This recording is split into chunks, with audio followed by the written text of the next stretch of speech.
Hello, hi guys! Magandang hapon sa inyo lahat.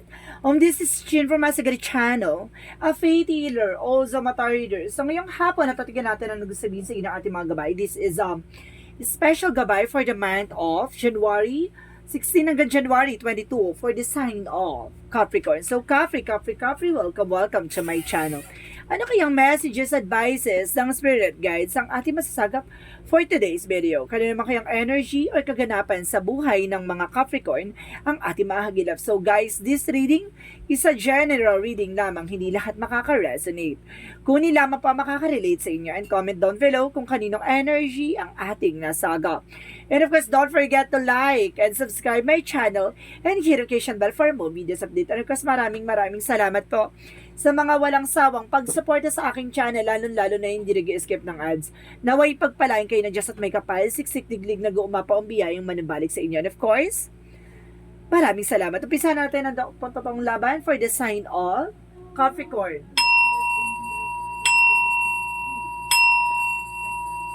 Angel Spirit Guide, please give me information. Ano kayang messages, advices, and Spirit Guides ang ating masasaga for today's video? Ano kayang gusto sabihin sa ating mga kapatid na Capricorn? Ano kayang gusto sabihin sa inyo? So, there is a 8 of coins. So, there's an information about sa trabaho. About sa ginagawa mo, no? Being dedicated. Kumbaga, mag-focus ka lang daw dyan. No? And of course, there is a justice. So, there is a karma. No, maaaring yung mga bagay na tao gumawa sa ng hindi maganda, no? May kaakibat na kaparasahan. Additional messages. And of course, there is the King of Wands, stability and control. No, kontrolin mo yung emotion mo. Kasi baka yan ang ikapahamak mo. And of course, there's a star card, there's a wish fulfillment. May mga bagay na unti-unti sa'yo dito matutupad. May mga bagay na ibibigay na sa'yo ng ating universe. The star is shining bright in Kineso. And the word card is a travel. Wow! May success ka dito ha. Kumbaga there's a wish fulfillment and the success is yours. No? Parang the word is a represent parang for a will. Ata, na-sense ko. There's a leap of faith ako na-sense sa loob. No? Na kumbaga kaakibat ito ang lahat ng aspeto na maaaring magdala sa iyo ng tagumpay. And of course, there's an 8 of cups. So there's a letting go. No? Kailangan mo nang pakawalan, bitawan yung mga bagay na nangyari sa'yo from the past and start to moving on. And of course, there's a 6 of swords na makakaalis ka na sa situation. No? And then there is a 6 of cups for something karma na maaaring kumbaga is either kinarma yung ex mo or kinarma yung kumbaga friend mo na gumawa sa ng black magic or ex mo na gumawa ng black magic or something may kinalaman sa iyo or something sa ex mo na kumbaga gumawa or nag-utos or something, kumbaga magkakaroon ng karma dito.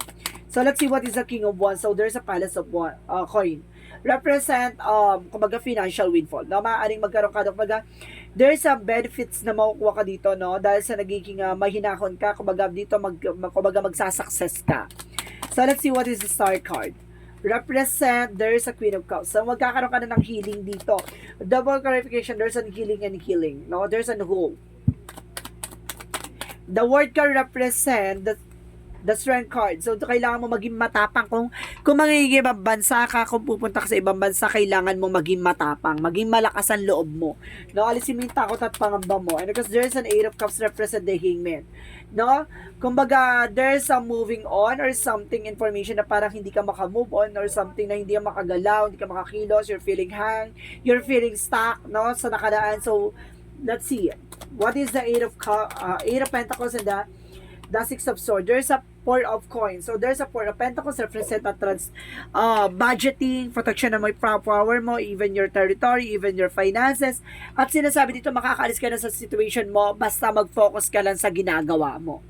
So, let's see what is the Justice and of course the 6 of Cups represent the 9 of Swords. So, there's a success driven. At the end of the time, kung magsasuccess ka dito, there's a karma. So, let's see what is the King of Wands in the Palace of Coins. So, there's a Queen of Swords. So, information dito guys na maaaring magtala sa'yo ng bigger picture of your soul. Makikita mo na yung magiging possibilities or makikita mo na yung sarili mo 5 years, 10 years from now na kumbaga you are financial stable. So, let's see what is the star card and the Queen of Cups. Represent the Queen of Wands. So, there's a stability and control. Maaaring magdala sa ito ng healing at kontrolado mo lahat mga kaganapan sa buhay mo. So, let's see what is the World card and the Strength card. And because there is a Knight of Swords. So, there is an information na maaaring magdala sa'yo ng stress, no? And anxieties. Kailangan, kumbaga, pakawalan mo tong yung mga negative thoughts mo. Kailangan mo maging matapang, maging malakas ang loob mo. Kasi, there is an information dito na maaaring magkaroon ka dito ng homesick, no? Pag nakibang bansa ka, kailangan matapang ka mamaya kasi para magkamali ka ng baga pag nandun ka na, kumbaga natatalo ka na ng lungkot mo. And there's a Three of Cups, there's a celebration coming in for you. Magkakaroon ka ng celebration dito. So let's see, there's a Seven of Swords, there's a sneakiness. Ang outcome is something sneakiness or cheating, lying on you. So additional messages. And there's a Four of Cups. Meron dito mga nagsinungaling sa'yo na hindi niya matanggap. No, meron ditong hindi matanggap na nagsinungaling sa'yo or hindi niya matanggap yung pagkatalo niya or hindi niya matanggap yung pagiging yun nga, manloloko niya. Or else, sinasabi dito, there's a the lovers, no? Kumbaga, may kaugnayan dito, there's a cheating, lying on you or something na, kumbaga, ito ay, kumbaga, nagkaroon ng talaga ng something third party. So, let's see what is the outcome. What is the messages for career? For career is the Three of Lives. So, talagang kaakibat ito ang kasaganahan at course, may partnership na nakalaan para sa'yo. Ibig sabihin, meron man nangyaring third party involved sa mga nakaraang eksena mo. So, there's a possible na magkakaroon ka ng the lovers. And of course, the Two of Cups represent unconditional love na, kumbaga, nakaakibat nito yung, kumbaga, tagumpay mo. So, let's see about naman sa love life. So, there is a Hermit card. So, there is a soul searching. No, maaaring kumbaga pagdating sa love life ginawang ka dito ng something kumbaga pampabigat, no? Kumbaga ginawang ka ng it's either a third party yung gumawa sa iyo na para bigyan ka ng pampamalas by spiritual enlightenment. Nagkaroon ka ng kaliwanagan dito at of course natuklasan mo na may ginawa sa iyo hindi maganda. And if possible na maaaring nagsolusyon ka na, no? Kumbaga nagpagamot ka na, no, some of you, or kailangan mo magpagamot. So let's see about naman sa health. So, there's a Ten of Cups. So, there's a happiness in the Four of Cups, no? Re-evaluate or analyze. No, kailangan mong, kumbaga, tanggapin yung mga bagay-bagay sa paligid mo. Maging masaya ka kung ano man yung pakiramdam mo, ganon. Kumbaga, alisin mo yung lungkot-lungkutan mo or drama mo dito. Kasi nagbibigay yan sa'yo ng anxieties kapag nalulungkot-lungkutan ka. So, let's see what is the magical fairy messages. For magical fairy messages, so, there's a goodbye to the old, hello to the new. So, kailangan mong, kumbaga, talikuran na yung nakaraan, no? Nandito na tayo sa bago. And because there is a pregnancy, so this is the moment na maaaring magbuntis ka. Or maaaring bago nga, no? Bagong bukas, bagong eksena, no? There's a blessings na parating. And because there is a yin and yang oracle card, get more information. So, there's a healing. So, magkakaroon ka na ng healing talaga. At the same time, there's a water. Is of water, Pisces, Cancer, Scorpio. Baka yung person mo ay Pisces, Cancer, Scorpio. At the same time, there's a limitation, fears. Alisin mo yung takot mo. Yung pangamba mo. Alisin mo yan. So, let's see what is Archangel Raphael. So, there's a yes. No? Pagdating sa health mo, there's a yes. And there's a good night's sleep. So, nakakatulog ka na ng mahimbing. So, let's see what is the chakra. So, there's, trickery. Si may manloloko dito, mag-ingat ka ha. Maaring naloko ka talaga. There's a despondency. Parang ngayon, parang napariwara ka dito sa nangyari sa'yo, no, sa nakaraan. And of course, there's a destiny. Huwag ka mag-alala. There's a destiny to happen. Kumbaga, darating yung araw na maliliwanagan ka. At kumbaga, magkakaroon ka ng magandang bukas pagdating sa love life and career mo. Archangel Michael, lean on God and angels support you. See, magtiwala ka kay God. Talagang, diba, sinusuportan ka. Siguro may mga times na talaga na binigay muna sa'yo yung mga bagay na yan bago ka makarating sa next level of commitment na alam mo nga, kumbaga pangangalagaan ka, mamahalin ka, gano'n. Additional messages for the Archangel Michael. Self-respect. So, kailangan mo rin ng respetuhin yung sarili mo, ha? Pagdating sa relationship, huwag masyadong martyr. And there's an energy healing work. So, kailangan nyo na healing. Guys, meron talaga ditong kinulam dahil nagkaroon ng third party. So, let's see what is the romance angels. Kasi there's a karma eh. And there's a soulmate, no? Maaaring nakilala mo ni soulmate mo or baka makikilala mo pa lang. And getting to know each other. So, some of you bago pa lang, ha? Or bago mo pa lang makikilala or makikilala mo pa lang or nakilala mo na. So, let's see what is additional messages. Basta there's a destiny. Nakalaan to para sa'yo at kumbaga darating tong taon na to, kumbaga para iligtas ka by healing. And because there is a judgment for something uniqueness, no? Kakaiba tong kwento na to, something, kumbaga hindi mo pa napanood or something ganyan. Kumbaga may twist or something ganyan sa buhay mo. And there's an honesty, na maging tapat ka at maging totoo ka sa sarili mo. So let's see what is additional messages. So there's a energy healing. There's a guys na double clarification, there's an energy healing. Kailangan nyo talaga magpagamot ha. Kinulam ka ng ng karelasyon mo dati or jowa ng karelasyon mo dati or either, no? Basta there's an ex na kinalaman. So there's a possible that there's a body work. So kailangan mo na massage something yun nga, no? Massage therapist. And of course there's a leadership. So kaya mong pamunuan yung situation mo.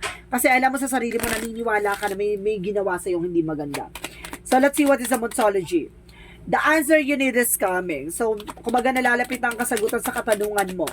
And be bold and make the first move. So ibig sabihin dito, kailangan mong kumilos at kailangan mong gumalaw on your own way. And of course there's a bring the love in situation, no? Kumbaga mahalin mo yung sitwasyon mo. Kung ano man yung nangyayari sa'yo sa paligid, kumbaga tanggapin mo dahil yan sa mga nangyayari sa'yo from the past. So let's see what is the additional messages. So there's a flexibility. So kailangan maging flexible ka sa lahat ng kaganapan sa buhay mo. And of course, there's a right passage. Nakapasa ka sa hamon ng buhay. And of course, there's a survival.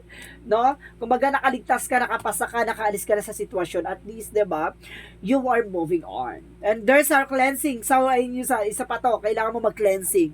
Kasi there's a negativity na ginawa talaga sa'yo. May sumpa, kamalasan, kulam na ginawa sa'yo. And of course, there's a energy for blossoming abundance. So, magkakaroon ka ng kasaganahan. And there's a yin and yang oracle card. There's a yin and yang represent a positive and negative energy. Gamitan mo na strategy to, ha? And of course, sinasabi din sa'yo, there's door to romance. Talaga may pintuan para sa buhay pag-ibig sa'yo. Mali ka lang ng minahal. Ganon. So, let's see what is additional messages. There is a jump in. So, say yes to change. Handa ka dapat sa pagbabago. No? And of course, there's a messenger. So, okay, there is a balance. No? And there is an information na iyahatid sa'yo ng ating angel spirit para maunawaan mo at malaman mo yung nangyayari behind your back. So, let's see what is the Jesus loving quotes. Let your light so shine before men that may see you good works and glorify your Father which is in the heaven. So, ibig sabihin dito, hayaan mong magsilbing liwanag yung mga bagay-bagay sa paligid mo, no? Yung mga bagay-bagay na ginawa mo, hayaan mong makita nila yung mga magagandang eksena mo or kumbaga, yung mga ginawa mo, no? Hayaan mong pagsisihan nila yung mga bagay na ginawa nila bago, kumbaga, hayaan mong pagsisihan nila yung mga ginawa nila, no? At, baguhin mo yung mga bagay-bagay na nangyari sa buhay mo. At the same time, kumbaga, ibibigay sa'yo ni God yung mga bagay na para sa'yo. Dinadaan ka lang muna sa mga, diba? Yung mga rap na daanan, something like that. Parang, diba, kumbaga, pagsubok or sakripisyo na kailangan mo matutunan. Kasi bibit-bitin mo yun hanggang sa kasalukuyan na pangyayari sa buhay mo. So, ibig sabihin, kailangan mo lang matuto, no? Na, kumbaga, ipakita mo sa kanila yung mga bagay na, kung ano man ang meron ka, no? Yung, kumbaga, katangian na hindi nila makikita sa iba. So, let's see what is the angel's number. Mag-isip kayo guys na question natin yung answer ha. Bibilang ko na 3.